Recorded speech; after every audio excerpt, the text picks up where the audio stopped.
Fala pessoal, eu sou Paulo Royal e hoje eu tô começando um projeto teste aqui no canal que vai mostrar todas as armas de fogo existentes em filmes de ação que fizeram sucesso nos cinemas. O formato que eu vou usar para esses vídeos vai ser uma lista corrida, sem se prender a muitos detalhes das armas, até porque grande parte delas já foi apresentada em algum material específico aqui do canal. Conforme a votação que eu fiz na aba comunidade, depois de mais de 3.200 votos, o filme escolhido para iniciar o projeto é o clássico O Exterminador do Futuro 2, de 1991, e conforme vocês viram na thumbnail, sim, existe uma arma da fabricante brasileira Taurus nas filmagens. Poucas pessoas sabem dessa informação, e muito menos quando é que a arma aparece, mas hoje essa dúvida vai se esclarecer. Quando o vídeo acabar, deixa aí a sua sugestão de tema ou dúvida nos comentários e me siga nas redes sociais, onde eu coloco sempre por lá um conteúdo variado sobre armas, tá certo? Meus amigos, o filme O Exterminador do Futuro 2 tem um verdadeiro arsenal e uma infinidade de momentos com muita ação e tiroteio. Em todo caso, mesmo com várias armas sendo modelos bem conhecidos, existem alguns outros que as pessoas nem sabiam que estavam no filme, e é exatamente para isso que esse vídeo veio te ajudar. Vamos começar pelos fuzis, onde curiosamente nós só temos fuzis de assalto e carabinas automáticas, nenhum fuzil de batalha. Os primeiros modelos que aparecem nessa categoria são os fuzis da plataforma AR-15, onde a gente começa com o Colt M16A1, o Colt Kar-15, também conhecido como Colt Comando, e o Colt Model 653, todos municiados com calibre 5.56 por 45mm. Enquanto o M16A1 tem um cano com 20 polegadas de comprimento, o Kar-15 é uma carabina automática ultra compacta com um cano medindo 11,5 polegadas e o Model 653 é uma carabina automática em tamanho padrão, com um cano medindo 16 polegadas. Outro fuzil muito famoso é o AKM, que é municiado com um cartucho 7.62 por 39mm e aparece só em algumas cenas quando a Sarah Connor vai visitar o seu amigo no deserto. O fuzil Armalite AR-18, que é municiado com um calibre 5.56 por 45mm, nesse filme só aparece na cena em que a Sarah Connor vê as fotos do Exterminador de 1984 usando o armamento durante o ataque à delegacia. Fechando essa categoria, tem um fuzil que é bastante exótico, mas não é totalmente fictício. Eu tô falando do Muzzlite MZ-14 Bullpup, usado pelas tropas da Resistência do Futuro. Apesar da arma disparar tiros de laser no filme, ela existe na vida real, só que disparando projéteis normais, obviamente. A arma usada como base para esse exemplar é o fuzil Ruger AC-556, modificado para funcionar no estilo Bullpup. A modificação envolve a aplicação de uma coronha de polímero modelo Muzzlite MZ-14, com os devidos ajustes internos para que a arma funcione corretamente. Na vida real, a munição usada nesse fuzil é do calibre 5.56 por 45mm. Outra categoria com exemplares variados é a das espingardas. E claro, a gente vai começar com o modelo usado pelo exterminador T-800, que é o Winchester M1887, que na vida real foi fabricada no calibre 12 gauge e 10 gauge, e é justamente esse modelo mais forte, o 10 gauge, que é usado no filme. O sistema de ciclagem da arma é por meio de uma alavanca manual, e para as filmagens, essa alavanca foi alterada para facilitar a manobra de ciclagem com uma mão só, de uma maneira que ficou imortalizada nas telas do mundo todo. Mas o modelo que tem bastante destaque é a Remington 870 calibre 12 gauge, que nas filmagens aparece tanto na sua configuração padrão, com coronha fixa, como na configuração que tem uma coronha escamoteável. Muitas pessoas acham que isso é uma adaptação por causa do filme, mas não. É perfeitamente possível encontrar esses modelos com coronhas escamoteáveis nos Estados Unidos. Outra espingarda que já foi bastante popular entre os policiais na vida real e aparece no filme é a Ithaca 37. Uma característica muito interessante nessa arma é que a sua janela de municiamento também atua como janela de ejeção, ou seja, as faces laterais do receptáculo dessa espingarda são lisas.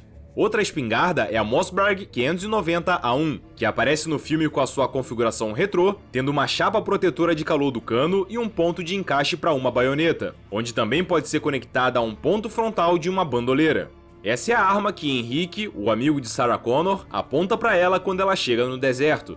Um modelo pouco conhecido, mas que teve sua aparição, foi a High Standard K1200 Riot Standard, que parece relativamente com a Remington 870, mas tem a sua construção própria. A aparição dessa arma no filme não foi tão importante e não fez muito efeito nas suas vendas. Ainda assim, a fabricante High Standard resistiu até o ano de 2018, quando fechou as portas.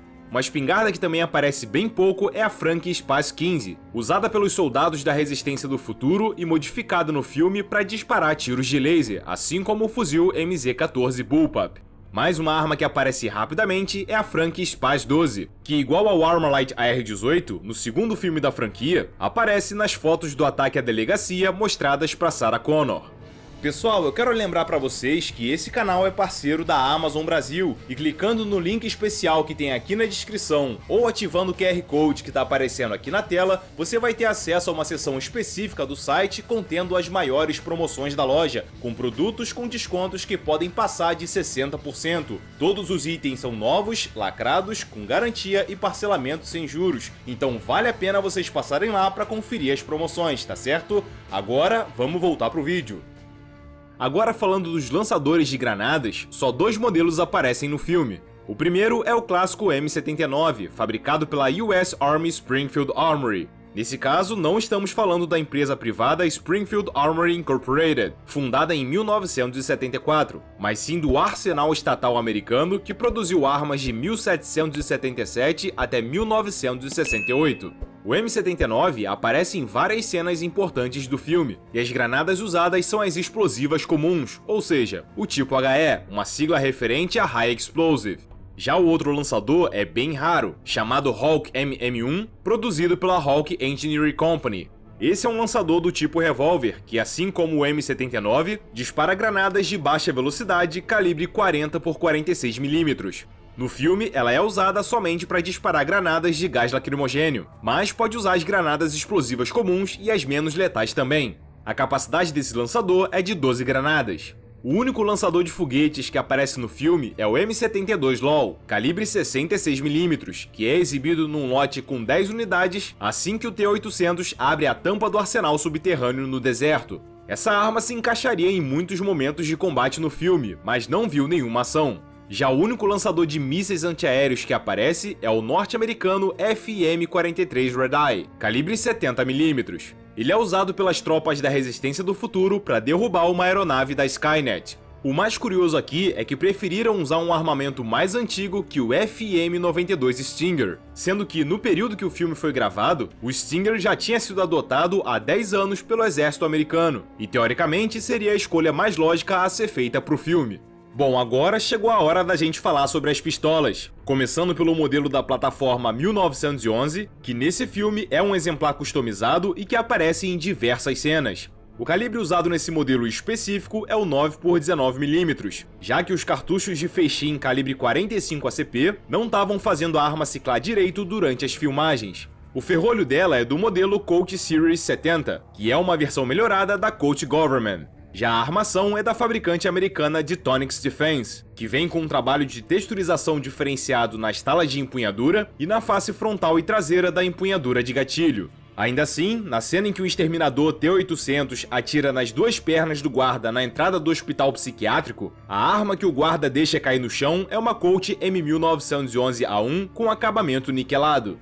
Outro modelo que aparece bastante, principalmente com o exterminador T-1000 e com os policiais da SWAT, é a Beretta 92FS, que aqui no filme não recebeu nenhum tipo de modificação, também sendo municiada com um calibre 9x19mm. Entretanto, o T-1000 também usa um modelo Browning High Power dentro do hospital psiquiátrico, que fica bem visível na cena em que ele atravessa as grades, mas a arma fica momentaneamente presa entre elas. Outro exemplar fabricado pela Titonic e que é bastante usado pela Sarah Connor é o modelo Speedmaster, esse sim municiado com um calibre 45 ACP. Além de um cano com 6 polegadas de comprimento e um ferrolho alongado, a alça de mira é deslocada para frente, uma característica que outros modelos da marca também têm. E fechando a categoria das pistolas tem a grande surpresa, que é a pistola Taurus PT-99 AFS, que aparece por pouco tempo, mas de maneira confirmada, com os guardas do prédio da Cyberdyne. O máximo de ação que elas viram foram ser sacadas dos coldres, mas pelo menos pra gente aqui no Brasil, é interessante saber que uma fabricante brasileira com uma filial nos Estados Unidos também teve a sua parcela de participação em um longa-metragem tão importante para a história do cinema. Em relação às metralhadoras, a gente começa falando da General Electric M134 Minigun, que no filme aparece tanto na cena em que a Resistência do Futuro ataca as máquinas, quanto na cena em que o T-800 ataca os carros da polícia no prédio da Cyberdyne. Na cena da Guerra do Futuro, ela tá disparando tiros laser, e quando tá com o T-800, ainda dispara tiros com projéteis normais. A minigun do T-800 foi modificada para que disparasse sem a necessidade de um suporte, o que na vida real é impossível para uma pessoa sozinha fazer, a não ser que a arma use cartuchos de fechim com uma carga de propelente bem reduzida, que é o que certamente aconteceu nesse filme. Na vida real, essa metralhadora giratória usa o calibre 7.62 por 51mm. Outras duas metralhadoras que aparecem rapidamente e nem chegam a ser usadas no filme são a Browning M2HB calibre .50 BMG e a Saco Defense M60 calibre 7.62 por 51mm. Ambas aparecem no momento em que o T-800 e John Connor vão explorar o arsenal subterrâneo do amigo de Sarah Connor no deserto. Uma metralhadora que é fictícia no filme foi chamada de General Dynamics RBS-80. Até hoje não ficou muito claro se ela é baseada na Browning M2, na Browning M1917 ou na metralhadora Vickers. Em todo caso, foi criado um modelo novo que no filme dispara somente tiros laser. Passando para as submetralhadoras, só 3 modelos são exibidos. O primeiro deles é a HK-MP5K, municiada com calibre 9 por 19mm e que é vista tanto com os policiais da SWAT quanto com o exterminador T-1000. O segundo modelo é a HK-94A2 e HK-94A3, que originalmente são carabinas semiautomáticas com canos de 16 polegadas de comprimento, mas que para as filmagens tiveram seu cano cortado e foram convertidas para usarem um modo totalmente automático. O objetivo disso foi o de fazer as armas se parecerem com as submetralhadoras HK-MP5A2 e MP5A3 respectivamente, o que de fato deu certo, com poucas pessoas percebendo a diferença nas cenas. O terceiro modelo é a submetralhadora Ingram Mac-10 calibre 9 por 19mm, que só aparece no momento em que o exterminador T-800 e John Connor estão inspecionando as armas no depósito subterrâneo no deserto. A última arma da lista é o fuzil fictício nomeado Endo Battle Rifle, que aparece na mão da infantaria de exterminadores na Guerra do Futuro. Para fazerem essa arma, os produtores usaram como base a submetralhadora norte-americana Calico Liberty 100, calibre 9 por 19mm, mas no filme, claro, ela dispara tiros laser, embora tenha 2 canos, dando a entender que supostamente dispararia outro tipo de cartucho. Em todo caso, nem vale a pena especular muito sobre esse armamento, já que ele é puramente fictício, tá certo? Bom pessoal, espero que esse vídeo tenha matado a sua curiosidade sobre esse assunto e muito obrigado a você que chegou até aqui. Não esquece de clicar em gostei e compartilhar pra gente alcançar novos espectadores. Em breve eu tô de volta, um forte abraço e até mais!